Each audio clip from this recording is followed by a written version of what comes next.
soy la vicerrectora de Desarrollo y Aprendizaje Digital de la Universidad Continental y estaré a cargo de la moderación de este evento de ciclo de debate de políticas públicas que hoy corresponde al tema de retos para la democracia en tiempos de crisis, organizado por la Escuela de Posgrado de la Universidad Continental de Perú.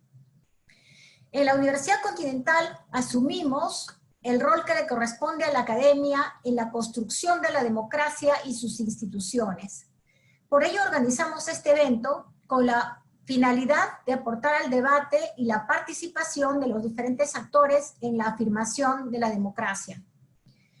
Este evento cuenta con la participación del expresidente de Uruguay, el excelentísimo don Julio María Sanguinetti, y destacados panelistas a quienes saludo y agradezco por su participación esta tarde. Saludamos también a las personas conectadas en vivo, vía Zoom y por las cuentas de Facebook de la Escuela de Posgrado de la Universidad Continental y del diario Gestión.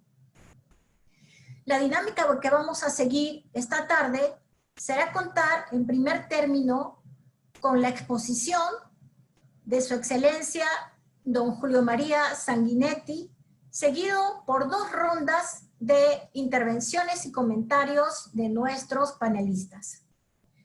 Permítanme entonces presentar a nuestro ilustre expositor.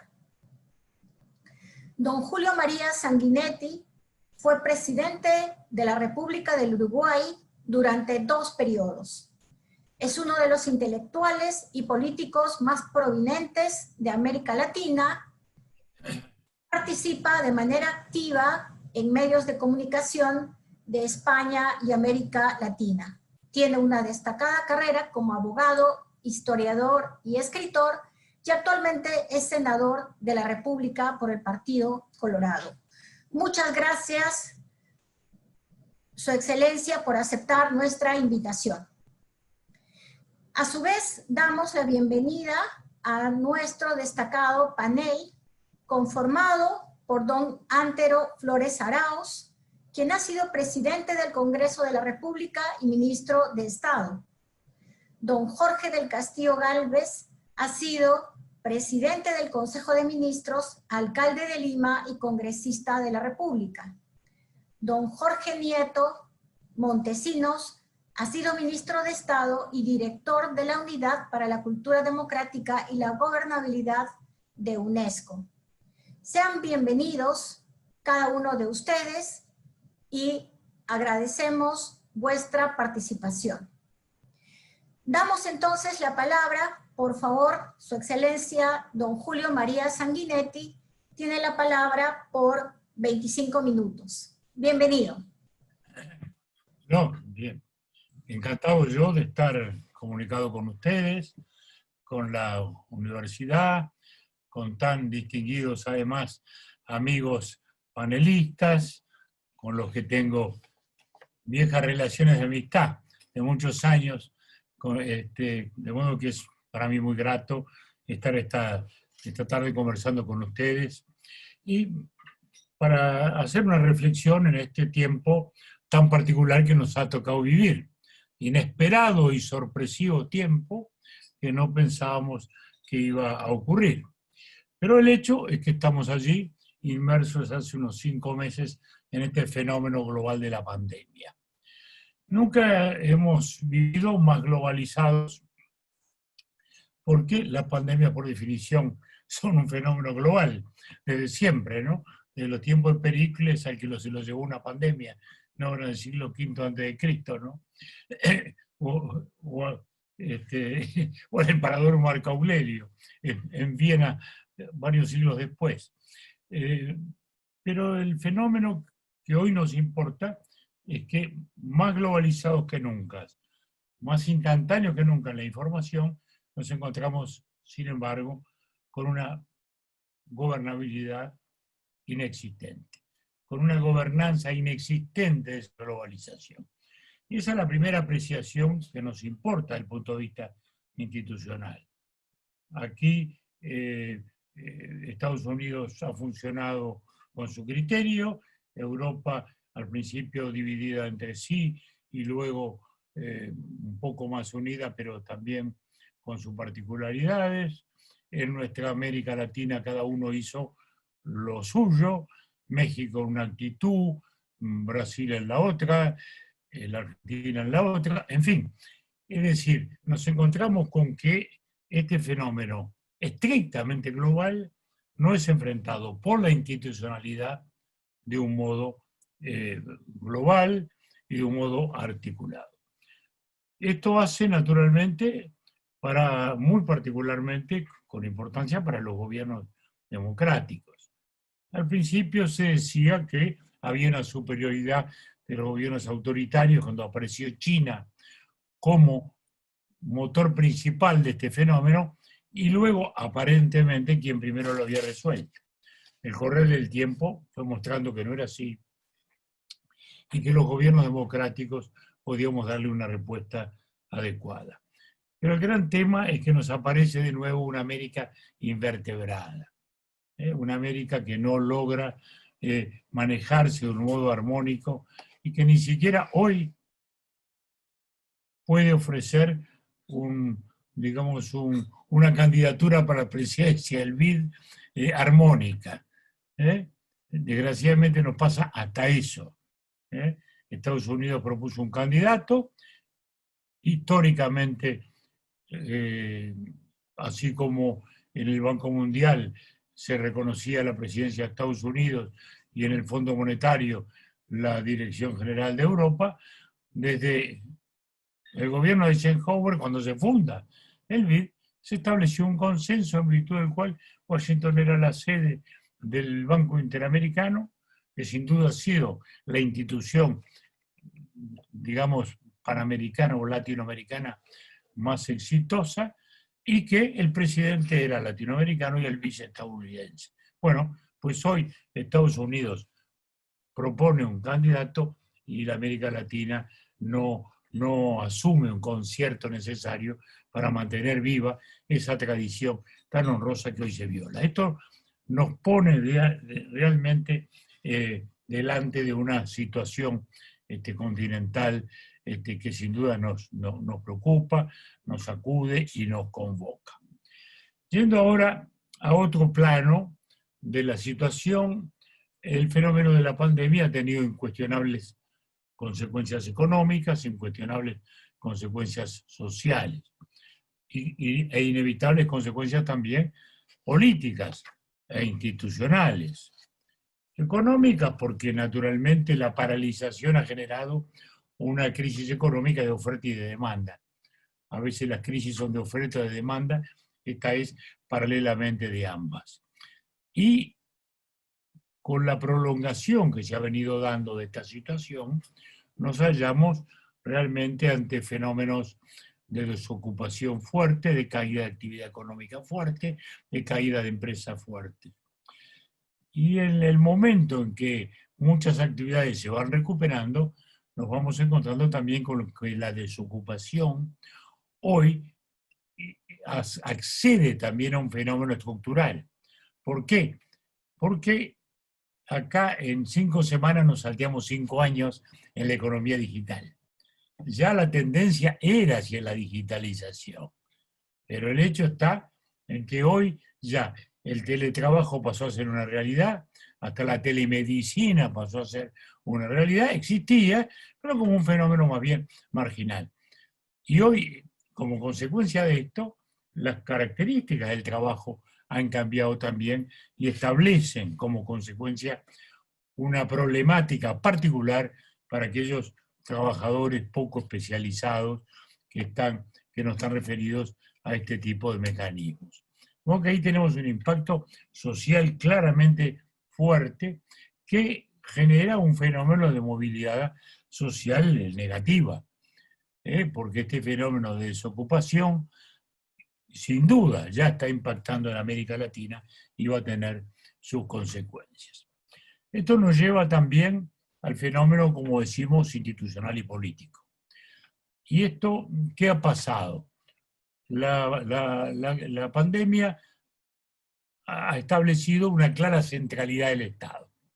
Luego de años en que tanto se discutiera sobre los márgenes de acción del Estado, que en las últimas décadas se habían ido acotando, porque la libertad de comercio había pasado a ser un paradigma, los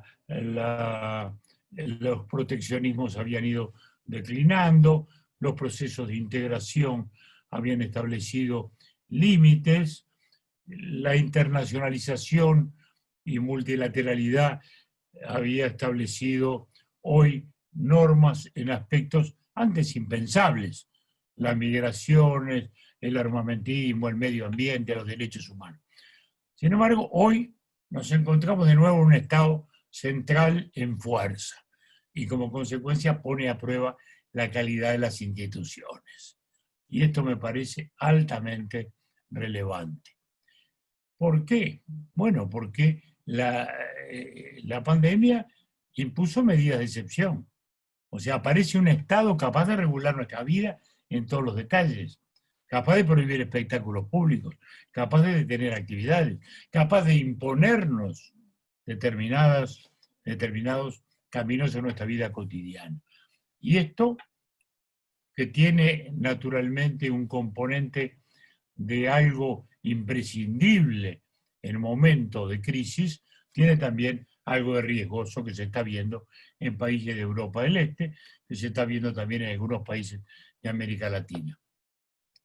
Porque detrás del concepto de orden público imprescindible para el manejo de este fenómeno sanitario, aparecen también la tentación del uso de estas medidas extraordinarias para el manejo de la vida económica de un modo autoritario, para el uso de las medidas extraordinarias o de excepción de un modo también extensivo, aplicado más allá de esta situación. Hoy mismo se está discutiendo en la Argentina, por ejemplo, que una medida de excepción estableció una regulación estatal sobre Internet, a la cual se le declara un servicio de interés público y abre un debate como el que había ocurrido en los años 70 con el nuevo orden informativo. De modo que estamos en una situación institucional importante, riesgosa, difícil, en un cuadro general, a su vez, de una democracia latinoamericana y de una democracia occidental con un proceso complejo los últimos años. ¿Por qué? Bueno, porque el impacto de las redes sociales, el impacto de esta redetización y el impacto de la videocracia han producido un debilitamiento del concepto de la representación. El ciudadano siente que se representa a sí mismo, uno se encuentra con un amigo y le dice, no, hoy no sabés lo que le dije al gobierno, ¿no? ¿Qué? En fin, ¿hablaste con el presidente? No, lo encajé en Facebook, que no sabés. Ah, bueno, el presidente no habrá dormido con tu Facebook. Es decir, hay una suerte de ilusión de la representación individual que se saltea los estamentos clásicos de organización de vertebración de la opinión y de acceso como consecuencia a la institucionalidad de democracia representativa. Es una ilusión, porque esa comunicación individual en la cual el ciudadano se siente representado a sí mismo, simplemente es una voz en el mar contradictorio y oceánico de redes sociales en que todo aparece.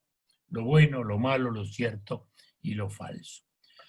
La consecuencia de todo esto son partidos políticos debilitados, lo vemos fragmentados, lo vemos en España, que fue nuestro gran emblema en los años 80, cuando la restauración democrática, y veíamos ahí el gran ejemplo, hoy fragmentada, dividida, con una gobernabilidad bajísima.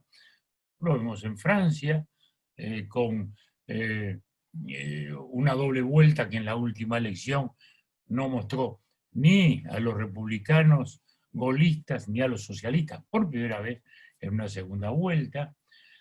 Lo vemos también con la presencia de presidentes populistas en países que institucionalmente no lo son, como es los Estados Unidos, como es Inglaterra, la docta Inglaterra, con un extravagante primer ministro de tono claramente populista. Ni hablemos del presidente de los Estados Unidos, que es claramente un líder populista, aunque el sistema institucional norteamericano es una institucionalidad fuerte que aparentemente o realmente marca una fuerza del Congreso, de la justicia, de las propias Fuerzas Armadas. Pero el hecho está en que tenemos un presidente que justamente ha debilitado la pluralidad, la multilateralidad institucional, que fue la gran construcción de los Estados Unidos en la segunda posguerra mundial, la sabia segunda posguerra mundial, tan sabia como insensata fue la posguerra mundial de la primera ocasión. Pero el hecho es que es así. Fíjense, un presidente de los Estados Unidos que está hablando de fraude electoral, que está hablando de postergar elecciones, bueno, como en los peores momentos de nuestra República Latinoamericana. Entonces, con esto estamos hablando de una institucionalidad democrática con fragilidades y debilidades propias de los impactos tecnológicos de nuestro tiempo, con una situación social debilitada también por los cambios en los sistemas de producción. Luego, con una situación coyuntural que pone a los gobiernos delante de desafíos excepcionales, desafíos no previstos que llevan al uso de estas medidas extraordinarias, al uso de estas disposiciones de orden público que van generando naturalmente una tentación hacia el ejercicio autoritario de los poderes públicos. Sobre la base de estos primeros flashes sobre la realidad, comenzamos entonces esta intervención a los efectos de que hagamos más vivo el diálogo con los compañeros del panel que nos acompañan hoy, con mucha alegría para mí. Perfecto, muchas gracias. Entonces, para esta primera rueda de comentarios, intervenciones, les recuerdo, por favor, a nuestros preciados panelistas que tenemos 10 minutos cada uno y en primer lugar vamos a dar la palabra a don Antero Flores Arauz. Por favor, tenga la gentileza. Continúa don Jorge del Castillo y finalmente don Jorge Nieto. Adelante, don Antero Flores Arauz, por favor. Con el mayor gusto. Primero saludando al presidente Julio María, gran amigo de mucho tiempo, y a nuestros colegas panelistas, igualmente. Muy interesante lo que nos ha expresado don Julio María, porque esta realidad que nos ha expresado la vemos también en el Perú, que es lo que más nos está preocupando, sobre todo porque hemos entrado a un periodo preelectoral, pero dentro de una situación que no es normal, porque no es usual enfrentar una pandemia y menos de las características que la cual estamos enfrentando y que ha generado una situación de debilidad fiscal pese a los recursos que había porque se guardó pan para mayo, la baja recaudación tributaria por los meses que ha estado el país prácticamente paralizado y evidentemente los mayores costos que tiene que afrontar, no solamente en el tema de salubridad y seguridad, sino también en el tema de ayudas sociales que son indispensables, dado que nuestro país tiene un gran porcentaje de pobreza y además de informalidad, y quienes quizás más han sufrido las consecuencias económicas son los informales, y esto ha obligado al Estado a tener que dar bonos que no son otra cosa que ayudas de tipo donativos y que lógicamente causan estragos en la caja fiscal, que también tiene que afrontar el tema de la pandemia, el tema de la salubridad. Y en un año preelectoral o en un año ya electoral, eso refleja una problemática muy seria, porque comienzan los populismos y también las normas electorales de último momento que pueden poner en peligro las posibilidades de formar un frente de centro como don Julio María lo logró en las últimas elecciones en Uruguay, y que lógicamente le vamos a pedir que nos dé un poco su experiencia en ese sentido después de 3 gobiernos del Frente Amplio. Y también, por supuesto, cómo logró esa articulación de partidos de centro. Nosotros estamos en un tema electoral en que están saliendo disposiciones muy especiales para estas elecciones. Inclusive vemos cómo desde la normatividad se está impidiendo la posibilidad de que exista un frente, porque los partidos tienen que tener a sus candidatos, o los que pretendan ser candidatos, tienen que estar en la militancia partidaria antes del 30 de septiembre. Y sabemos perfectamente que es más fácil buscar un entendimiento entre partidos alrededor de un candidato fuera de alguno de ellos y no candidato de alguno de ellos, que siempre genera ciertas suspicacias o reticencias en los otros posibles aliados. Esta es una situación que tenemos que enfrentar y lógicamente la experiencia de don Julio María es muy conveniente sobre el particular, y también lo que se podría hacer para articular a los países latinoamericanos, por un lado en el BID, y por otro lado articular a todos los países que están en Naciones Unidas para enfrentar globalmente un tema que es global, esta pandemia, y cómo se va a hacer después para recuperar la economía de los países con un sistema crediticio internacional que lógicamente no va a poder atender a todos en sus conjuntos e individualmente a cada uno. Son temas que lógicamente preocupan y que lamentablemente, por lo menos en el Congreso peruano, no se toman en cuenta. Parecerían que están en el mejor de los mundos, en una guerra o una carrera a ver quién es más populista que el otro, quién lanza más proyectos que simplemente destrozan la caja fiscal y no piensan en el futuro, y con un gobierno adicionalmente que no ha mostrado mayor coherencia y menos eficacia en enfrentar todos estos problemas. Por eso yo creo que la experiencia de don Julio María nos va a ser muy conveniente recibirla para no cometer errores o para evitar males mayores. Va a ser muy difícil salir de las consecuencias económicas de la pandemia. Ya la misma pandemia que se suponía que iba a durar menos, está durando lo que nadie se imaginó. Y la gente común y corriente se ve en sus casas, en sus domicilios, etcétera, sin poder salir, produciendo a través de lo que don Julio María dijo que era el teletrabajo, pero en el cual se trabaja más, pero se percibe menos. Esa es la realidad que estamos viviendo.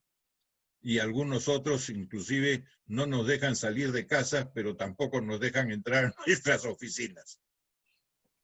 Ese es el comentario que quisiera hacerles. Muchas gracias, don Antero. Y damos la palabra a Jorge Nieto, si fuera tan gentil. Claro que sí. Muchas gracias. Primero agradecer la invitación, agradecer la oportunidad que me dan de poder escuchar al presidente Sanguinetti, uno de los políticos más destacados de América Latina, y de estar en este panel con Jorge del Castillo y con Antero Flores, que son también destacados políticos peruanos. Me gustaría detenerme un poco en algunas de las cuestiones que ha planteado el presidente Sanguinetti y que coloca para conversar esta tarde-noche, ya más noche que tarde. Primero, me pregunto si la descripción tan aguda, tan completa que ha hecho del panorama internacional y de los fenómenos que están ocurriendo son circunstancias transitorias o han venido para quedarse. A mí me tocó en el año 1997, cuando trabajaba en la UNESCO, coordinar una cumbre regional para la gobernabilidad y los principios democráticos. Y tuve que presentar un informe para esa reunión que ocurrió en Brasilia. Y el título del informe, ya en el año 1997, era Gobernar la globalización. La globalización había ocurrido como un fenómeno indetenible, no solamente económico, también cultural. Hay transformaciones que han ocurrido y que están aquí para quedarse. Claramente hay transformaciones en nuestra noción del espacio y del tiempo. El mundo se ha hecho más corto y el tiempo se ha hecho más rápido. Y esto es parte de una realidad que sin duda, creo yo, ha venido para quedarse. Por tanto, me parece que los retos que tenemos por delante es ver cómo digerimos desde el punto de vista institucional, desde el punto de vista de la democracia y sus instituciones, estos fenómenos nuevos y cambiados. Ya antes de que la pandemia ocurriera, había un recrudecimiento del proteccionismo en el mercado y en la escena internacional. Había una disputa muy intensa entre dos potencias, por el momento básicamente económica, Estados Unidos y la China, que habían generado un conjunto de políticas proteccionistas que además ya venían siendo una discusión en los organismos multilaterales, tanto de comercio como de propiedad intelectual, desde hace por lo menos un par de décadas. De modo que aquí tenemos una enorme dificultad que me parece que tiene que ser procesada. Tenemos que encontrar la manera en la cual estos nuevos poderes y elementos son incorporados y digeridos por las instituciones democráticas. Un segundo tema que me parece relevante es este retorno forzado, este retorno vigoroso, este retorno obligado por las circunstancias de la centralidad, yo diría del Estado, pero más que del Estado, de lo público. Hoy como nunca, el tema de lo público se ha vuelto nuevamente central. No es que no lo fuera antes, pero hoy su potencia se despliega de una manera muy grande. Y creo que más allá de la propia discusión que hemos tenido durante 2 o 3 décadas en la región sobre esta relación entre el Estado y el mercado y sus distintas dosis y de qué manera se compone una relación productiva para nuestras sociedades, yo creo que lo que la pandemia nos hace evidente es que tenemos que regresar a un vigoroso fortalecimiento de lo público. Y parte de eso público es lo estatal, pero solo parte. Solo parte. Porque lo público tiene que ver con una ética que funda y organiza el juego democrático, tiene que ver con una agenda que está planteada allí con mucha claridad, tiene que ver con el fortalecimiento de instituciones políticas que están debilitadas por una serie de fenómenos objetivos. Don José María ha mencionado con claridad este tema de la representación y su debilitamiento, pero cuando uno piensa incluso en el propio rol de la política y del político, pues hace 80 años el político era el que llegaba a los pueblos con la noticia. No solamente formaba, sino informaba. Y por tanto la palabra, la voz del político era toda una novedad. Cuando además el político era, como los hemos tenido en la región, muchos, un hombre que dialogaba cotidianamente con la cultura, además de la información, además de la formación, traía un espectáculo cultural, un aprendizaje para las sociedades. Bueno, esto hoy día está intensamente diluido. Y no solamente en nuestras democracias jóvenes, esforzadamente construidas en los últimos años, sino en las democracias centrales. ¿Qué están expresando esos liderazgos populistas de los que mencionó José María Sanguinetti? Están expresando una fractura social, también en las sociedades centrales. Y todo el tema, en el caso de Estados Unidos es clarísimo, la votación del señor Trump es una votación de los viejos estados, de las poblaciones ligadas al viejo modo de desarrollo industrial de los Estados Unidos. Y todo lo que está atado a las nuevas tecnologías, a los nuevos desarrollos tecnológicos, son votaciones más bien contrarias al señor Trump. Y hay claramente una división en los Estados Unidos en donde a más capacidades, a más conocimientos, mayores salarios, mejores situación económica, a menos capacidades, a menos conocimientos, peores salarios. Y esto se ha extendido, se ha expandido, se ha consolidado incluso desde el punto de vista geográfico.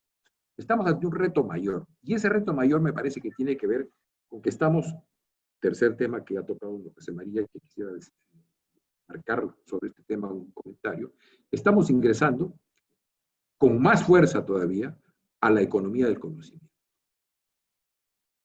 Y ya estaba ocurriendo antes de la pandemia. Esta economía del conocimiento va a destruir millones de empleos en el mundo. Probablemente cientos de millones de empleos en el mundo. Lo hemos visto como resultado de la pandemia, de esta dificultad de oferta y de demanda, como dice bien el presidente Sanguinetti. Pero al mismo tiempo ya estaba ocurriendo una masiva destrucción de empleos que se va a incrementar en los próximos años. Y entonces, para países como los nuestros, no he visto la demografía reciente del Uruguay, don José María nos lo informará, pero en el caso claramente del Perú, tenemos durante los próximos 20 o 25 años un bono demográfico. Una población joven mayor que la población adulta durante los próximos 20 o 25 años. Si nosotros hacemos bien las cosas, esa población joven puede convertirse en un ejército del desarrollo y convertir al Perú en lo que me parece que puede ser un país desarrollado en los próximos 20 o 25 años, a pesar de las dificultades que nos ha colocado delante la pandemia. Pero si no hacemos lo correcto, un ejército de jóvenes sin horizonte y sin futuro puede ser un infierno social. Por tanto, lo que hace la pandemia es simplemente mostrar en toda su fuerza este despliegue de la economía digital, de la robótica, de la economía del conocimiento, que va a ser la cotidianeidad del mundo en los próximos años, en las próximas décadas, y frente a la cual estamos todavía retrasados en nuestro esfuerzo de reconversión económica e intelectual. Un cuarto elemento que me gustaría notar y que creo que está detrás de este fantasma que aparece en nuestras discusiones permanentemente, no solamente intelectuales o académicas, sino también políticas, que es el fantasma del populismo, que es un hecho que está ahí. Tiene que ver con algo que me parece que es un grave pecado de las democracias latinoamericanas, y es no haber podido enfrentar y resolver significativamente las desigualdades. Y la pandemia nos ha mostrado, por lo menos en el caso del Perú, creo que hay países en América Latina, y quizás el Uruguay o Costa Rica sean en ese sentido bastante excepcionales, pero en el caso del Perú nos ha mostrado que somos un país con muchas desigualdades. Y por tanto, este tema tiene que volver a ser colocado en la agenda pública. Lo quiero decir con toda claridad, no basta, no es suficiente combatir la pobreza. Hay que hacerlo, sin duda, pero necesitamos incorporar en nuestra agenda pública el tema de las desigualdades. ¿Y cuáles son los dos grandes igualadores en la historia del mundo en los últimos 200 años? Básicamente tres. Uno, salud pública de calidad. Dos, educación pública de calidad. Tres, seguridad pública de calidad. Casi los elementos que motivaron el pacto jovesiano hace ya buen tiempo y que es parte central de la discusión del Estado, recurrentemente volviendo a nuestros debates como un tema que cada vez es más consistentemente convocado. Creo que en el caso nuestro, en el caso del Perú, pero creo que no solo es el caso del Perú, creo que es el caso del mundo. Y ahí están las elaboraciones intelectuales, hay libros recientes, hay un debate animado por intelectuales de todos los países sobre el tema de las desigualdades que tiene que ser colocado con fuerza en la discusión. Particularmente en nuestro caso, creo que la pandemia nos muestra la necesidad de que construyamos ese pacto que no hemos podido construir a lo largo de nuestra historia. porque hemos llegado finalmente a acuerdos y a entendimientos, pero realmente un pacto social con ciertas áreas estratégicas de políticas públicas de Estado que sean capaces de ser ejecutadas durante los próximos 15, 20, 25 años, son fundamentales. En esto, y así, ahí también me gustaría escuchar a don José María, en esto el Uruguay es un ejemplo excepcional. Esa educación pública y esa salud pública que fueron conquista temprana, casi empezando el siglo XX, son temas a los cuales nosotros tenemos que en algún momento colocarnos manos a la obra para poder resolverlos. Concluyo para no extenderme. ¿Qué ocurriría si esos fenómenos que estamos viendo como fenómenos transitorios no son fenómenos transitorios, sino son parte de un nuevo ambiente en el que tienen que vivir la política y las instituciones democráticas? ¿De qué manera hacemos que eso sea parte y que sea digerido institucionalmente para que tengamos en los próximos años democracias más vigorosas, más fuertes y representativas, canalizadoras de las iniciativas, de los conflictos, de las posibilidades de nuestros países? Muchas gracias, Emma. Muy gentil. Don Jorge Nieto, por favor, don Jorge del Castillo. Sí, ahora sí. Buenas noches, presidente. Un gran gusto de verlo nuevamente. Nos encontramos en Montevideo y hace muchos años tuve el honor de recibirlo cuando yo era alcalde de Lima, aquí en la ciudad.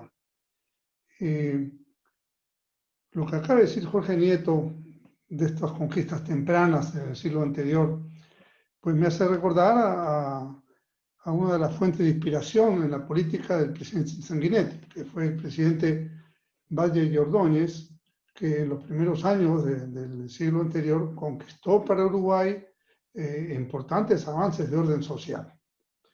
Sin duda, salvando las distancias, pero creo que en efecto, una de las principales reflexiones que ya se están haciendo, lo hemos escuchado, y que sin duda hay que trabajar, procesar, consensuar, construir, es cómo se replantea la acción del Estado. O sea, necesitamos un Estado más fuerte. El Estado había sido debilitado, pero el Estado más fuerte no significa que el Estado tiene que ser dueño de los medios de producción, no.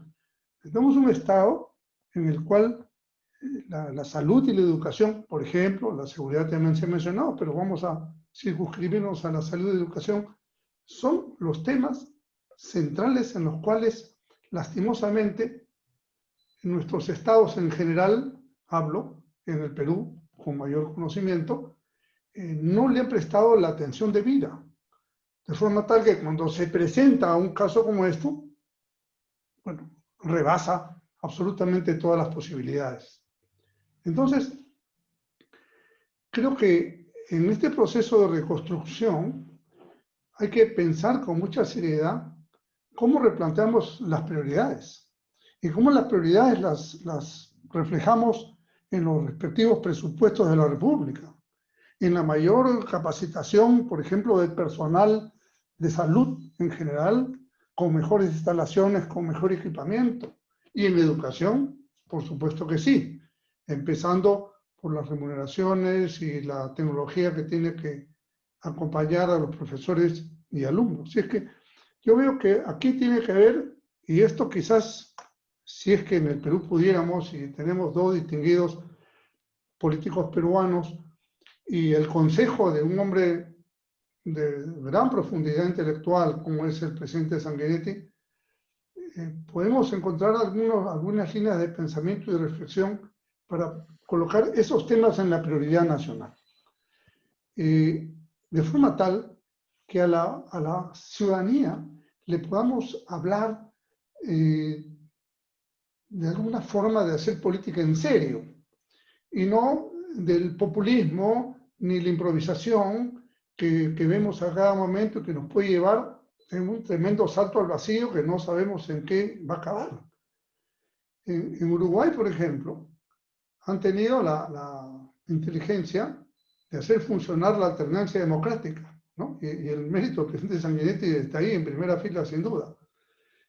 Y seguramente en el futuro seguirán esos procesos. Acá no se ha producido esa alternancia, o se ha producido una alternancia de otro tipo, ¿no? Distorsionada, una alternancia en la cual han habido yo diría, virtuales saltos al vacío, muy complicados. Todo el mundo se queja del Congreso de hoy, pero eso mismo deseaba un nuevo Congreso hace pocos meses. Entonces, realmente esas contradicciones se pueden resolver si es que la ciudadanía logra apreciar en sus hombres de Estado, de cualquier tendencia política refiere, pero hombres de Estado, la capacidad de poder decir, mira, acá estamos en disposición de construir una alternativa en la salud y en la educación. El tema del trabajo también es un tema sumamente complicado, porque ya se ha producido una desocupación masiva y el teletrabajo, que va a perseverar sin ninguna duda, va a desplazar también algunos otros puestos probablemente. O simplemente se va a prescindir de alguna gente que ya no estén en posibilidades o condiciones de desarrollar el teletrabajo como es debido. Si es que este es un tema en el cual el Estado tiene que intensamente hacer un planteamiento de desarrollo económico, fundamentalmente en su infraestructura, en obras públicas que jalarán a su vez también obras privadas para generar empleo masivo. Y también, no tengo ninguna duda, que tiene que dar los fundamentos de confianza para que la actividad privada se desenvuelva. Hoy día estamos en un momento, por ejemplo, de buenos precios del oro, está a $2.000 la onza, el cobre, que son los dos productos que dan el 70% de los ingresos mineros del Perú, oro y cobre. Están en buenos precios internacionales. Tenemos la ventaja de tener un petróleo de precio bajo, por ahora, por lo menos. Entonces, también creo que es una buena oportunidad de plantear mejor, con mayor equidad y con mejor mecanismo de redistribución, la explotación de nuestros recursos naturales. No mantenerlos en el mismo esquema. Yo soy completamente partidario de que se explote la riqueza bajo la tierra, sin sacarla no vale nada. Tiene que estar afuera, pero eso implica también tener un nuevo esquema de pensamiento, y creo que aquí podría ser global, ¿no? O por lo menos regional. Por ejemplo, la Alianza del Pacífico, que hay que darle mucho más fuerza, que agrupa Chile, Perú, México, Colombia y Ecuador, está en puertas. Creo que tenemos una serie de comunes denominadores, por ejemplo con Chile, con la explotación de la minería. Entonces tenemos nosotros que hacer replanteamientos que impliquen sistemas de explotación, pero a la vez de mejor redistribución de la riqueza, para que no se cree o no crezca lo que ya creció, que es la enorme brecha social y económica en nuestros pueblos. Así es que pienso que si nos ponemos nosotros en el papel de hacer un replanteamiento de la función del Estado, y creo que las experiencias válidas que nos puede transmitir el señor presidente Sanguinetti van a ser muy importantes. Hay mucha gente que está siguiendo esta conversación y estoy seguro que va a tener muchas reproducciones. Y por tanto es de una gran importancia y el mérito de la universidad de haber elevado el nivel del debate político, que hay que traerlo a la vida concreta. Tenía mucha razón el presidente cuando decía lo global no ha funcionado. En efecto, quizás lo global que hemos tenido más cercano es la Organización Mundial de la Salud, que ha venido también un poco de tumbo en tumbo, ¿no? Con problemas, con falta de credibilidad, con contradicciones en sus propias versiones, lo cual le ha restado credibilidad. Es más, ahora estamos todos los países en pos de la vacuna, sin ninguna estrategia global. Y no hay estrategia global porque dudan del organismo global que sería el encargado de hacerlo. Entonces cada uno está corriendo por su lado y está tratando de obtener lo mejor. No va a ser fácil resolverlo, yo creo que ese es un derrotero que va a seguir por ese camino, este tema de la vacuna, que era una posibilidad de que si hubiera habido confianza y credibilidad en la Organización Mundial de la Salud, hubiera sido el canal ideal para resolverlo. Quiero terminar con esto. El populismo, que suena muy bien y cae muy bien y que quizás el presidente Sanguinetti nos podrá contar cómo está intentándose en el Uruguay esa versión del populismo, ¿no? Todo hay que darlo, todo hay que regalarlo, bonos por aquí, bonos por allá, repartan las pensiones, repartan lo que no hay, etcétera, etcétera. Eso va a causar un daño en las cuentas nacionales que lo vamos a sentir más adelante. Quizás nos pueda contar algo de su experiencia en su país para ver cómo han podido contrastar eso, más aún en un país donde entiendo que el equilibrio gobierno-oposición no es tan marcado. Bueno, muchas gracias por permitirme esta primera intervención y vamos a escuchar con mucha atención la intervención del presidente Sanguinetti. Por favor, Su Excelencia, don José María. Bueno, estamos en una tormenta de ideas que tienen algunos aspectos de coincidencia. A mí me parece que lo más relevante, la pregunta que hacía Jorge Nieto de si esto era transitorio o si esto era permanente. Digamos que la pandemia la podemos ubicar como transitoria, pero naturalmente lo que ha puesto en relieve era las tendencias a la permanencia de un cambio histórico. Es decir, como se ha dicho más de una vez, este no es un tiempo de cambio, sino un cambio de tiempo histórico, que se basa, para empezar, en lo que es el concepto de la riqueza. Si hoy miramos que las empresas de mayor cotización en la bolsa son Apple, Amazon, Facebook, Google y todo el mundo digital, ¿no? Y hay una Apple que llegó estos días a los 2 billones, o sea, los 2 millones de millones de cotización, está claro que se cambió el concepto de la riqueza, y como consecuencia todo lo que supone, estamos en un cambio histórico fundamental. Ahí viene entonces el gran desafío que para nuestros países es muy acuciante. ¿Por qué?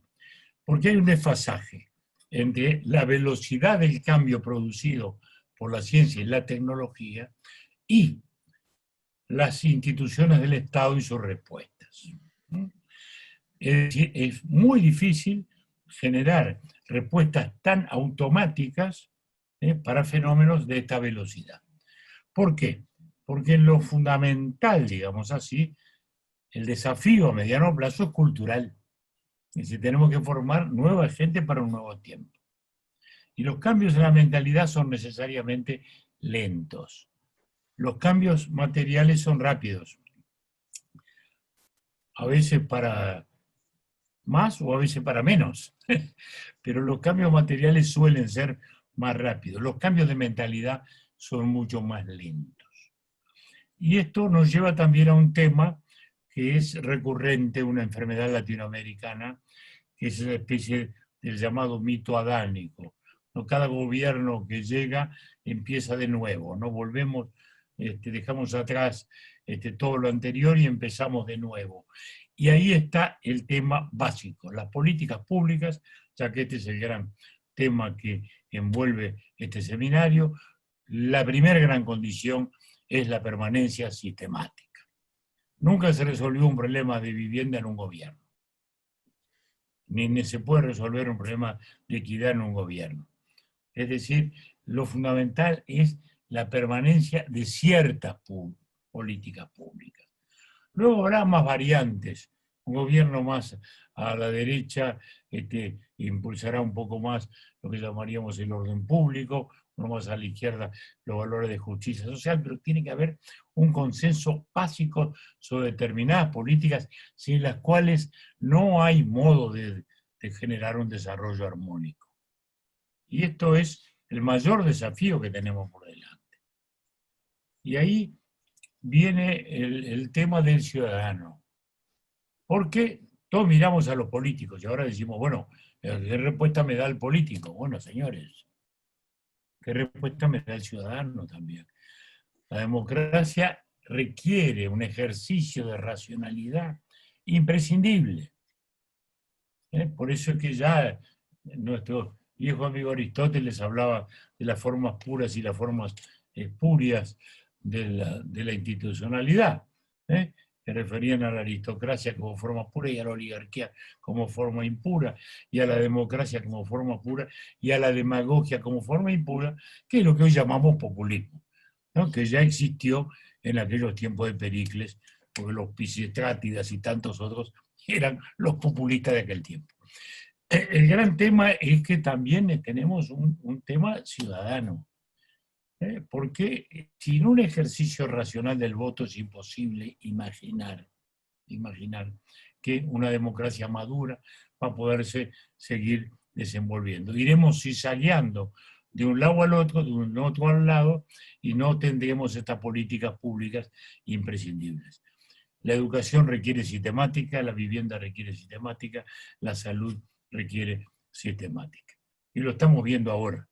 Donde los sistemas de salud son buenos, la respuesta a la letalidad ha sido buena. La Argentina, por ejemplo, ha mostrado una muy baja capacidad para poder prevenir los contagios. O sea, tiene contagios muy elevados. Producidos los contagios, sin embargo, de una buena respuesta sanitaria, porque el sistema de salud tiene calidad, pero no tiene, en cambio, la globalidad imprescindible. Acá en Uruguay nos ha ido bien, fundamentalmente, ¿por qué? Porque hemos podido generar rápidamente el volumen de diagnósticos y, lo más importante, el segundo escalón, la trazabilidad. Es decir, tener los métodos tecnológicos para poder detectar clara y rápidamente, por medio de métodos digitales, los contactos de la persona contagiada. Sin lo cual no había modo de lograr el corte del suministro. Con esto estoy diciendo que la política es global, no hay una cosa en perjuicio de la otra. Y ahí vamos entonces al fenómeno de la pobreza y de la equidad, que son una tensión constante, porque la pobreza alude a ciertas necesidades básicas insatisfechas que se puedan cumplir. La pobreza es básicamente un fenómeno de tipo, lo diría, económico, que se hace al salario y a la prestación social. Pero en cambio la equidad asume otros elementos mucho más importantes, dentro de los cuales lo cultural es fundamental. Y ahí es donde tenemos el mayor desafío y el más urgente, porque tenemos que formar esa legión, esa nueva generación que tenemos allí, la tenemos que formar. Y eso implica programas muy relevantes. Si alguien quiere hacer algo hoy real sobre esto, es logrando una mejor formación docente. Porque si no tenemos los docentes para este nuevo tiempo, no vamos a tener los alumnos para este nuevo tiempo. Entonces, la política educativa es central. Naturalmente, esto tiene que inscribirse a su vez en un tema de equilibrio económico. Si no hay un mínimo equilibrio económico, no va a haber equilibrio social, y eso nos va a llevar a un desequilibrio institucional. Ahora, esto me parece que es un poco, digamos, un vademecum de la normalidad. Pero paso a un zoom más amplio. Y es que estos fenómenos se advierten no solo en nuestros países de bajo desarrollo, sino que ahí, como lo vemos, está también en los países desarrollados. Entonces uno dice, bueno, acá que sigue el lío más grande. Cuando uno dice Estados Unidos, bueno, ahí el fenómeno de equidad sí suele ser relevante porque es un país muy vigoroso, pero también muy inequitativo, claramente. Entonces uno dice, bueno, ahí sí. Pero España ha hecho un fantástico esfuerzo en materia de equidad y de grandes avances.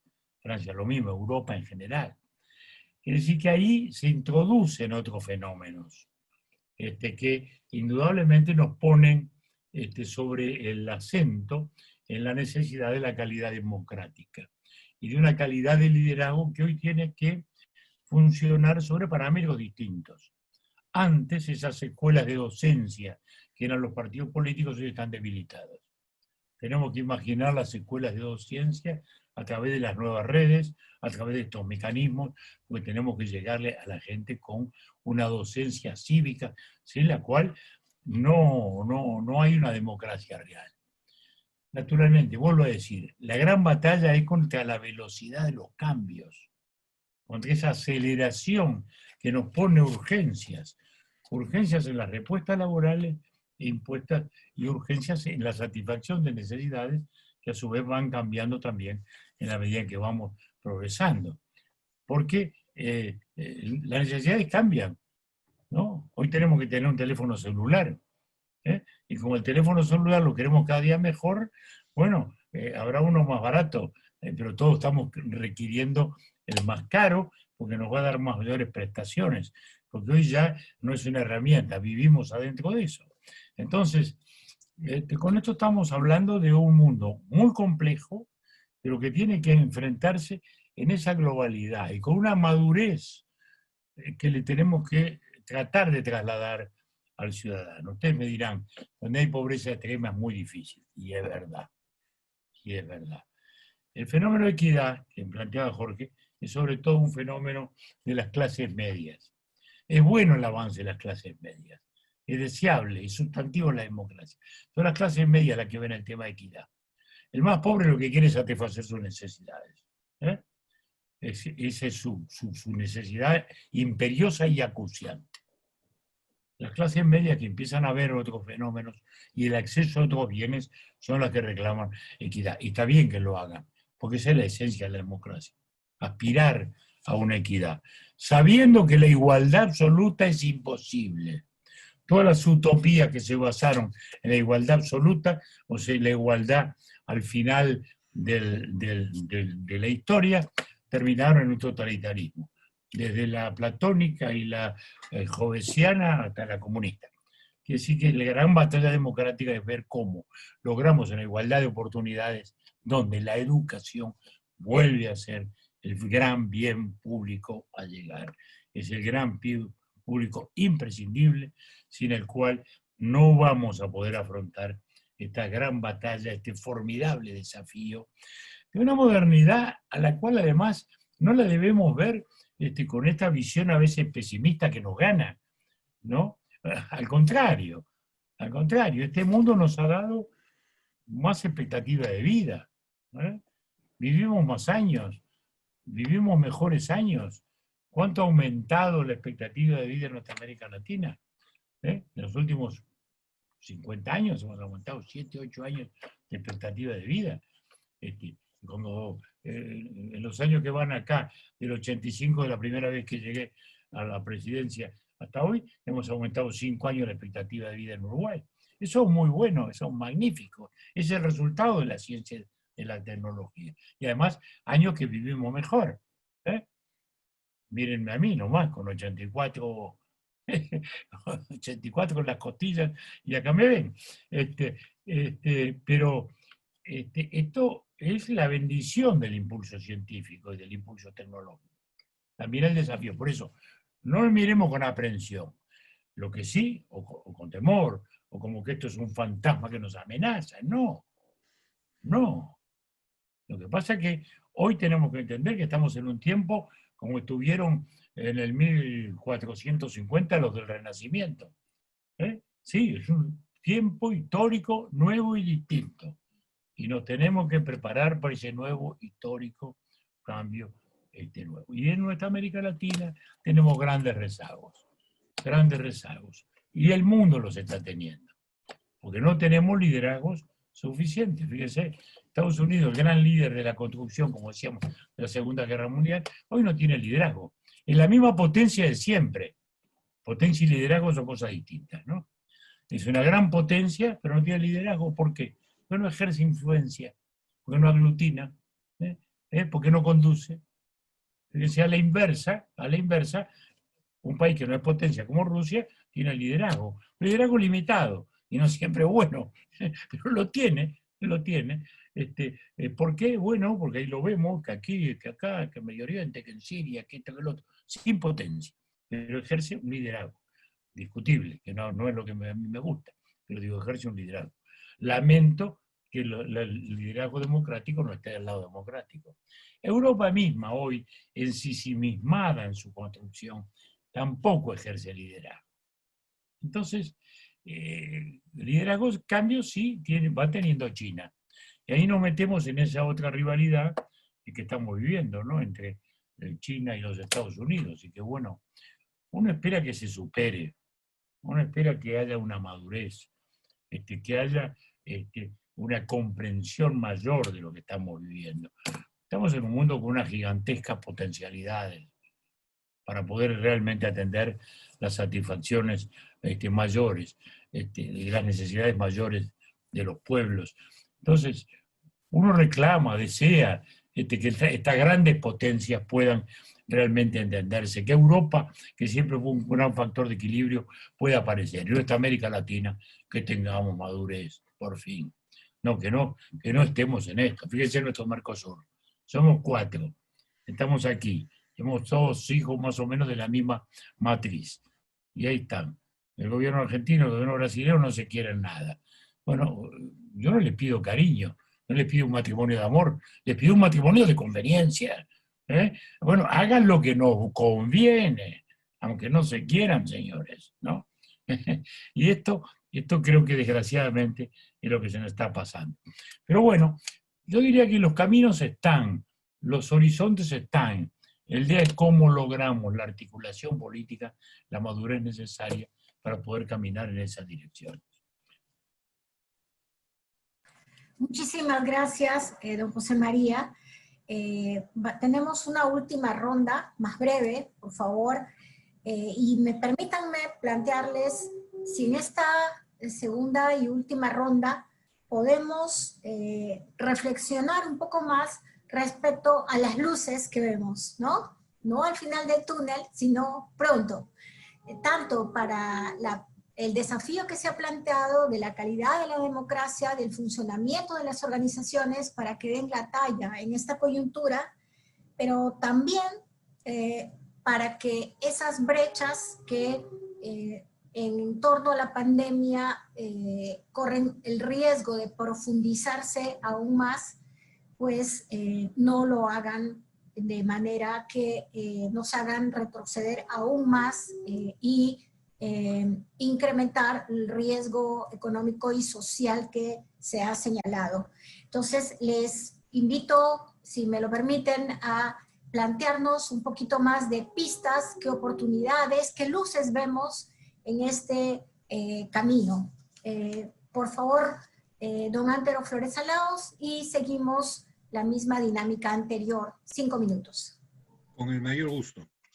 Quisiera comenzar diciéndoles qué envidia como peruano al Uruguay, que tiene un referente como Julio María.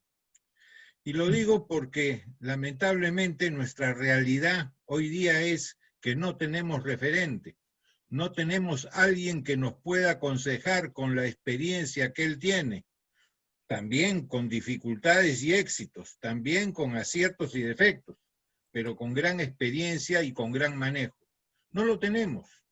Los que se supone que debían estar o están con problemas judiciales o ya no están, o están corridos. Nos hemos quedado en el Perú sin tener referentes, no existen. Entonces, por eso les expresaba la honda envidia respecto a la existencia en Uruguay de don Julio María. Nos ha abierto además, o nos ha ratificado los momentos de cambio y que hay que estar preparados para que el cambio sea beneficioso. Y también se ha señalado de que hay un gran individualismo que ha ido creciendo, quizás por las redes sociales y todos estos modernismos, pero que la influencia de los partidos se ha ido reduciendo. Y eso ya lo había dicho antes Sartori, en que la prensa había sustituido a los partidos y luego a la prensa la vienen sustituyendo las redes. Entonces, ¿cómo hacemos para que los partidos tengan nuevamente relevancia y sean conductores? ¿O cómo buscamos una nueva organización que no necesariamente sea la partidaria, pero que congregue a los ciudadanos para tener posiciones comunes. De lo que nos ha dicho don Julio María, ahí tenemos dos retos. Uno, enfrentar el gran cambio. Dos, ver cómo hacemos con los partidos políticos frente a los individualismos. Pero hay algo que también él decía con relación a lo que expresó Jorge Nieto, la desigualdad. Y la desigualdad es mala consejera. Siempre hemos hablado de una igualdad de partidor, pero que no puede haber igualdad de meta porque no todos tienen las mismas capacidades, la misma educación, etcétera, etcétera, etcétera. Dar a todos la misma oportunidad y que vayan caminando. Gran reto, porque evidentemente las desigualdades pueden generar muchísima conflictividad que podría ser adicional a los tiempos de cambios en que ya estamos entrando, o ya habíamos entrado antes de la pandemia, pero que quizás no habían sido percibidos en su dimensión como son ahora. Y también nos está diciendo algo que es importantísimo, buscar formas de hacer docencia para que la colectividad entienda que hay que ser serios y que los populismos no llevan a ningún lado. Y por eso tenemos que buscar cómo hacemos esa docencia para que se entienda. Docencia en el buen sentido de la palabra, docencia política, docencia cívica. Y para nosotros se viene por lo menos una oportunidad de concertación a través de lo que ha dicho el presidente Vizcarra, llamar a un pacto Perú, pese a que ya teníamos un acuerdo nacional, que no es otra cosa que quizás que ayornarlo, pero que nos da una posibilidad de buscar pensamiento común para acción común y resultados comunes. Y eso creo que nos abre posibilidades muy grandes. Por eso el agradecimiento a don Julio María, que nos da luces de lo que ha sucedido a su país, de lo que ellos han podido hacer, de lo que ellos han podido impedir, para que realmente eso pueda hacernos una guía o un elemento que nos ayude a resolver nuestra propia problemática. Mil gracias, Julio María. Muchas gracias también, don Antero Flores Arauz. Creo que nos quedamos con una firmeza de convicción y le cedemos la palabra, por favor, a don Jorge del Castillo. Ok, muchas gracias. El presidente señaló que en este tema de el debilitamiento de la representación como una consecuencia de la revolución de las telecomunicaciones, sin duda, pero ha generado en la ciudadanía la ilusión de saberse representado, de querer actuar directamente sin necesidad de intermediación, ¿no? Eso es verdad. Bueno, a veces funciona aisladamente, pero en general crea una sensación de que, además ya en los hechos ha funcionado. No necesito el partido político porque yo tengo mi mecanismo directo, ¿no? El mismo fenómeno ha golpeado a sindicatos, ha golpeado a organizaciones gremiales, etc. Así es que esa es una realidad que no debe ser tan fácil remover. Y el tema, como dice la reflexión, el pensamiento de la gente es mucho más lenta. Así es que para que la gente entre a entender de que un partido político, por ejemplo, le puede dar a un sector del país una visión y unas metas y objetivos que no los tiene en el fraccionamiento que se ve actualmente, por lo menos en la política peruana. Entonces, creo que este es un tema que es central en la democracia nacional, cómo podemos recuperar un espacio, y eso creo que solamente se logra si es que con mucha inteligencia, diversos sectores podemos definir nuestros comunes denominadores. Yo no veo en este momento un ambiente para eso, se lo digo sinceramente. Más bien hay la posibilidad de un enorme salto al vacío. Yo critiqué mucho el cierre del Congreso, no solamente como víctima, sino como un político que está mirando la política nacional y dice, cuidado con esto, porque esto va a significar probablemente elegir, y como estamos viendo, un nuevo Congreso, a 1 año y meses de las elecciones, pero la tentación populista es sumamente grande, y lo estamos viendo todos los días. Entonces, por allí nuestro presidente Vizcarra no se puede quejar mucho porque él ha engendrado ese fenómeno del cual hoy día está sufriendo las consecuencias. Entonces, el riesgo es, esto puede devenir en una cuestión autoritaria. Alguna gente puede pensar lo que sí. Por ejemplo, estamos ante 2 amigos que han sido ministros de Defensa, civiles. Hoy día, el ministro de Defensa es un miembro de la Fuerza Armada, retirado por cierto, el del Interior, igualmente. El primer ministro también. Esa es una tendencia. Por esa tendencia nos podemos ir, mucho cuidado, porque podría significar un retroceso inaceptable para el Perú.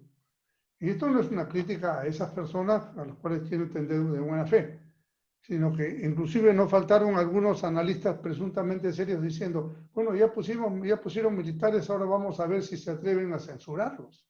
O sea, todavía hay gente que tiene esa mentalidad retrógrada, pero hay que cuidar mucho ese aspecto, ¿no?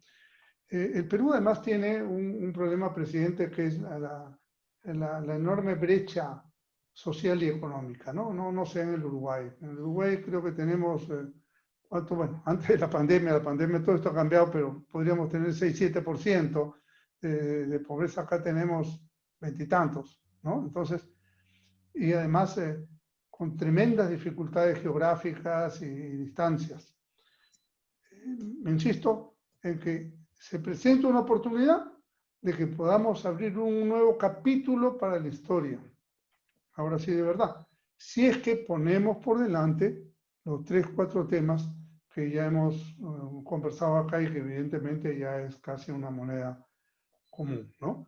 Yo creo que la política en manos de gente que tiene esquema mental, que tiene ideología, que sabe de qué se trata, que ha vivido la vida y ha bebido además de otras personas que conocen este proceso. Espero que se recupere y de ahí podemos empezar un mecanismo de recuperación. Termino con esto. El siguiente gobierno, a mi juicio, tiene, espero, el proceso temporal de la pandemia acabe de aquí a julio del próximo año, que justamente es nuestro bicentenario, presidente, el 28 de julio del próximo año, pero el siguiente gobierno va a tener que ser un gobierno de reactivación, de reconstrucción, ¿no? de reconstitución, y especialmente en el campo de la economía, pero de una economía con mejor sistema de redistribución, como lo dije hace un momento. Creo que el pueblo tiene que pensar que debe elegir allí agentes que puedan tener la capacidad, la competencia, la convocatoria para poder recuperar la economía del Perú, que significa recuperar el trabajo, recuperar la redistribución y llegar a un nivel mejor de justicia social. Muchas gracias por su atención, presidente. Muchas gracias también, don Jorge del Castillo. Por favor, en esta última intervención, don Jorge Nieto. Bien, muchas gracias. Yo empecé mi intervención primera agradeciendo la invitación a este conversatorio y ahora quiero reiterar mi agradecimiento porque ha sido realmente muy aguijoneante las intervenciones del presidente Sanguinetti y de los miembros de este panel y nos obligan a colocarnos los temas de fondo, ir un poco más allá del momento que nos circunda y tratar de mirar largo. Y quisiera hacerme cargo de la pregunta que nos ha hecho la señora vicerrectora. ¿Qué horizontes? ¿Qué luces? ¿Qué posibilidades? Tomo nota de una idea fundamental señalada por el presidente Sanguinetti. Estamos ante un cambio de época. Ese cambio es irreversible. Se despliega la economía del conocimiento en el mundo. Está ocurriendo todos los días. está habiendo un proceso intenso de robotización. La conectividad es un fenómeno global. Se ha transformado nuestro sentido del tiempo y del espacio. El tiempo y el espacio han cambiado en un sentido radical. Aquel viejo título de una novela peruana, El mundo es ancho y ajeno, hoy día está en desuso. El mundo es cada vez más cercano y cada vez es más pertinente nuestra presencia en el mundo. Y esto que uno lo ve como un observador que trata de entender lo que pasa, es parte de la experiencia cotidiana de millones de jóvenes en el mundo, que por su propia edad y por su propia inserción en este mundo cambiante, están produciendo nuevas individualidades. Voy a referirme al Perú, pero creo que vale para la región, con el permiso del presidente Sanguinetti. Una ventaja que tiene nuestro país en este momento. El tráfico económico ocurría hace unas centenas en el Mediterráneo, luego en el Atlántico. Hoy día ocurre en el Pacífico. Es nuestra cuenca. Primer cambio favorable.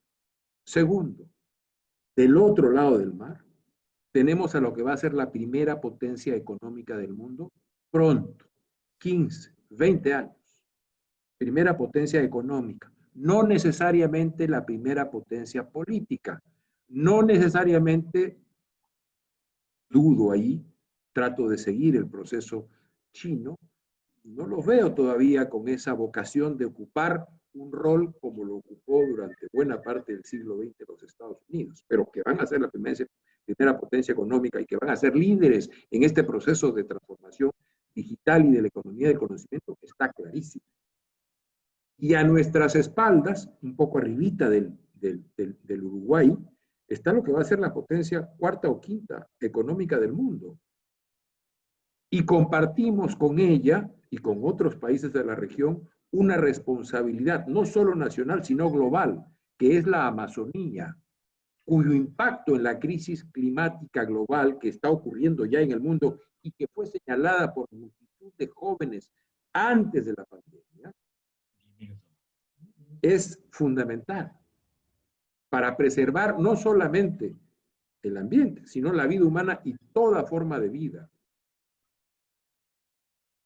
Tenemos la posibilidad de ese bono demográfico, una multitud de jóvenes que va a ser durante 20 o 25 años mayoritaria en relación a la población adulta de nuestro país. ¿Y qué requiere?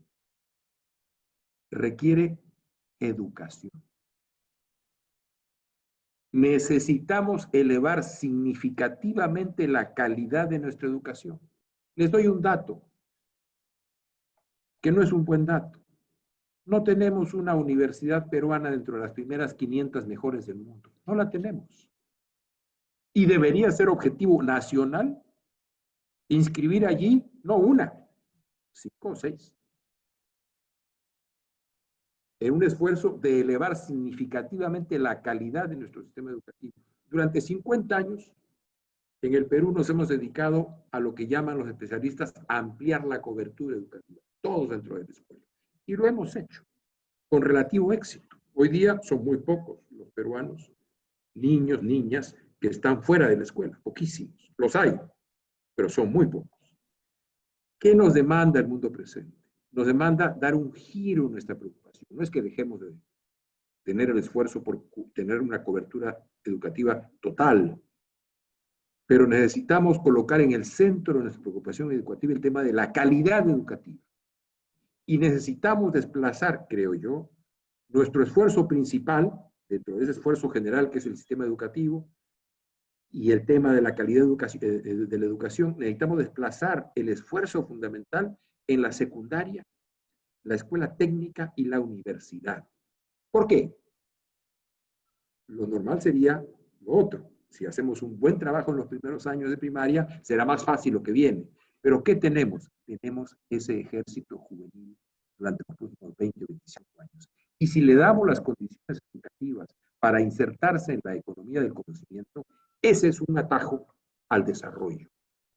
Y este país, creo que la región, este país, tiene las condiciones para convertirse en un país desarrollado en los próximos 20 o 25 años. En el 0.7% del territorio del mundo, que es el Perú, está el 84% de la biodiversidad del planeta. Pero no la vemos. No la vemos. ¿Por qué no la vemos? Porque no estamos viendo la economía peruana con los ojos de la ciencia, que son los ojos del siglo XXI.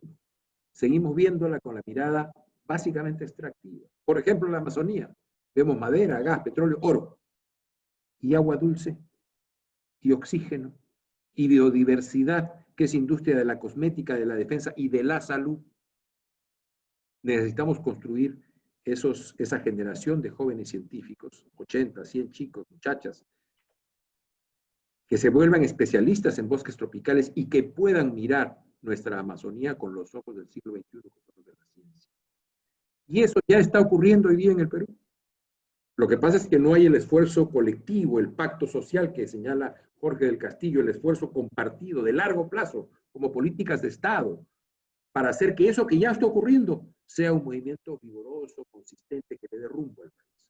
En Chachapoya, los muchachos de la Universidad Nacional clonan ganado, con una técnica que supera la de los británicos cuando hicieron la oveja Dolly. En el centro del Perú, a partir de un proyecto de nuestro organismo de investigación científica, pequeño proyecto, han generado bacterias que pueden extraer de ciertos productos agrarios los elementos que le impiden competir en el mercado internacional. En el sur del Perú, los cristales del auto Tesla que necesitan una enorme inversión, trabajo de nanotecnología, se están construyendo en Arequipa. Y eso va a ser la mercancía que va a estallar pronto, esa maravilla de auto eléctrico que prácticamente se va a manejar solo. Ya están ocurriendo cosas. Necesitamos entonces que volver al tema de que, y con esto concluyo, que los políticos, las políticas, miremos el mundo con ingenuidad. Porque los cambios, como dice muy bien el presidente Sanguinetti, son vertiginosos, son muy rápidos. Y por eso me gustó, presidente, su intervención inicial. Fueron pinceladas, pinceladas, pinceladas, pero con ese conjunto de pinceladas nos bosquejó un cuadro completo. Y entonces esa ingenuidad para mirar lo que está pasando, recogerlo y transformarlo en sentido para nuestras sociedades. Porque ya no es solo la información, ya no es solo la capacidad de articulación, como siempre ha tenido la política y los políticos y los partidos, sino que ahora tenemos que ser capaces de construir sentidos para nuestras sociedades. Y creo que ese es el reto, creo que ese es el esfuerzo. Y me parece que más allá de que esto se exprese en pactos, ojalá es nuestro talón de Aquiles durante 200 años de historia republicana, hemos tenido enormes dificultades para construir pactos. Cada vez que tenemos un Congreso de un color y un Ejecutivo de otro color, terminamos en crisis constitucional. Ley casi física. Bueno, hoy día, este mundo en transformación, este mundo en cambio nos ofrece la posibilidad, si nos colocamos a mirar las posibles evoluciones y nuestras capacidades y potencialidades, 4 o 5 de los 10 elementos estratégicos de la economía del conocimiento abundan en el Perú. Bueno, si nos colocamos en esa tesitura, a lo mejor podemos lograr resolver esa vieja maldición bicentenaria y nos podemos poner de acuerdo en un pacto que nos permita trazar políticas de Estado para los próximos 20, 25 años, al final de los cuales quizás nosotros no lo veamos, pero el Perú, como América Latina, pueden convertirse en zonas y espacios de desarrollo y de realización plena de la persona humana que vive en nuestras tierras. Muchas gracias. Muchas gracias, don Jorge Nieto. Creo que este panel ha mostrado precisamente esa visión, esa búsqueda de sentido, esa convicción y esa pluralidad de ideas que se necesitan precisamente para construir un pacto. Voy a dar las palabras, los comentarios finales y su mensaje final, por favor, don Julio María Sanguinetti. Para terminar, reiteramos el agradecimiento por estar y por haber compartido con viejos amigos y con gente de pensamiento que nos estimula a pensar que el Perú sigue teniendo sigue teniendo perspectivas, posibilidades, gente con el talento necesario para caminar. El tema es articulado. Y aquí simplemente quiero decir que los caminos los tenemos allí. En esto, digamos, no hay milagros, ni tampoco hay extraordinarios misterios. ¿Tenemos los recursos naturales? Sí, muy bien. ¿Cómo se puede potenciar esto? Bueno, con un país que genere confianza. Sin confianza, olvidémonos. ¿Y la confianza cómo se construye? Liderazgo político, independencia de poderes, estabilidad institucional. Y eso es imprescindible como condición y requisito previo. Sin esto nunca vamos a caminar, porque siempre de algún modo nos vamos a descarrilar en un sendero. Las políticas, como decíamos hace un rato, requieren continuidad. Requieren rumbo y continuidad. Requieren saber cuál es el objetivo final, porque esto es esencial. Esencial saber a dónde queremos llegar. Como decía el viejo Séneca, no hay nunca buen viento para un marino que no tiene claro cuál es el puerto de destino. Bueno, el puerto de destino es esta civilización del conocimiento, el puerto de destino es introducirnos vigorosamente en un mundo cada día más global, el puerto de destino es prepararnos para una navegación de esa característica. Y esto pasa por la educación. Y me voy mucho más atrás de lo que decía don Jorge Nieto. Es decir, secundaria, todo, muy bien. Formación docente. La prioridad es la formación docente. Porque si no tenemos quienes van a transmitir, no vamos a lograr esa transmisión. Quiere decir que la prioridad absoluta es generar formadores de opinión y docentes para este nuevo mundo. Terminemos con lo político. Lo político y lo público en general, sí, es central y como consecuencia una enorme responsabilidad de todos. Lo que está claro es que si no hay ninguna sociedad en la historia ha cumplido su rol histórico sin entender sus tiempos. Y eso hace a la política, al periodismo, a la orientación empresarial, a la cultura. Es decir, tenemos que convencernos de todo esto.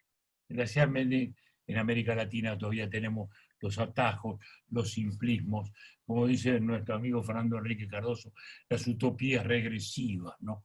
Esos sueños que todavía tenemos de utopías que alguna vez existieron y que nunca fueron realidad, ¿no? Sueños que se frustraron, ¿no? Bueno, entonces, pisar tierra, objetivos claros, precisos, una justicia independiente, una política coherente, fijar objetivos, generar confianza. Bueno, en definitiva, como sabemos además, nadie va a tener las leyes de la salvación, pero sí sabemos dónde están las recetas para el fracaso. De eso tenemos un estupendo vademecum. Sabemos dónde están las recetas para el fracaso. Justicia militante, partidos políticos fraccionados, liderazgos equívocos, institucionalidad débil. Bueno, ya lo sabemos. Desequilibrios económicos, déficits fiscales, endeudamientos no para invertir en lo que hay que invertir, sino endeudamientos para solventar déficits de despilfarro. Bueno, el vademecum que tenemos que superar es el de nuestros pasados errores. Ahí nos vamos a encontrar todos. Así que gracias a todos por esta oportunidad y nos reencontraremos en algún momento. Muchas gracias por esas palabras, por esa experiencia y esa generosidad y apertura justamente de compartir con el Perú y las personas que nos han acompañado. Muchísimas gracias a cada uno de ustedes. Creo que nos quedamos con la convicción de que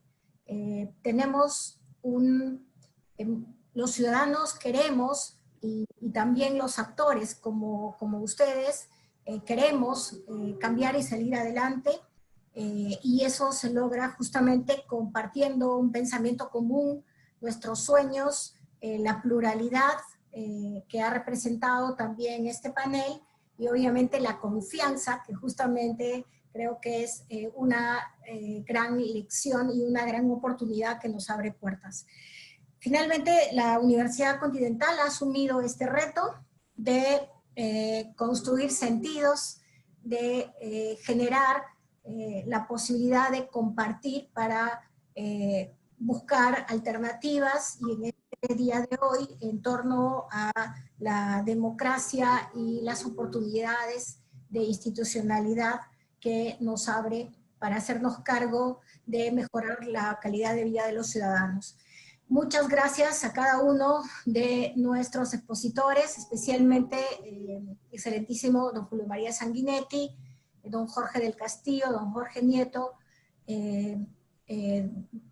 don Flores Arauz. Muchísimas gracias por acompañarnos esta tarde, y estamos encontrándonos en una próxima fecha. Muchas gracias a todos.